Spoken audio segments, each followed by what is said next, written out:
ఏజెంట్లకు ఒక చట్టబద్ధత ఉండాలి.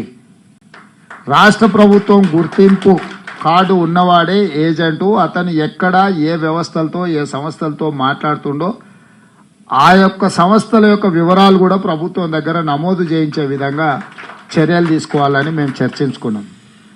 ఇక్కడుండే వాళ్ళకు కూడా ఆదరాబాదరాగా వాళ్ళు వెళ్ళిపోయి అక్కడికి పోయిన తర్వాత ఆ పరిస్థితులు అర్థంగా కూడా ఇరుక్కునే వాళ్ళు ఉంటారు. వాళ్ళకు ఒక వారం రోజుల ముందు నుంచే శిక్షణ ఇచ్చి మీరు వెళ్తున్న దేశం ఏది, అక్కడ ఉన్న పరిస్థితులు ఏంది, అక్కడ వ్యవహరించాల్సిన విధానం ఏంది, ఒక వ్యవస్థను ఏర్పాటు చేసి వాళ్ళకి శిక్షణ కూడా ఇవ్వడం ద్వారా కనీసం ఏ దేశానికి వెళ్తుండో వాళ్ళు ఏ ఉద్యోగానికి వెళ్తుండో వాళ్ళకి అవగాహన వస్తుంది. ఒకటి. రెండవది, అక్కడ యాజమాన్యులతో కానీ ఆ దేశంలో ఉండే పరిస్థితులలో వ్యవహరించే విధానం. రెండు. మూడవది, ఏదైనా సమస్య వస్తే ఎవరికి ఫిర్యాదు చేయాలనో కూడా వాళ్ళకు ఒక అవగాహన.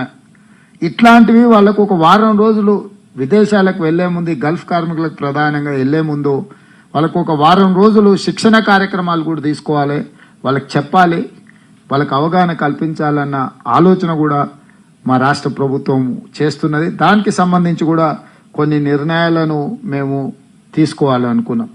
ఎందుకంటే ఎవరైనా ఒక మంచి భవిష్యత్తు కోసమే ఇతర ప్రాంతాలకు వలసపోతున్నారు. అక్కడికి వెళ్ళిన తర్వాత ఇక్కడున్న పరిస్థితుల కంటే దుర్భరమైన పరిస్థితులలో ఇరుక్కోవడానికే కారణం కొంత అవగాహన లోపం, కొన్నిసార్లు తీసుకెళ్లిన ఏజెంట్ల మోసాలు.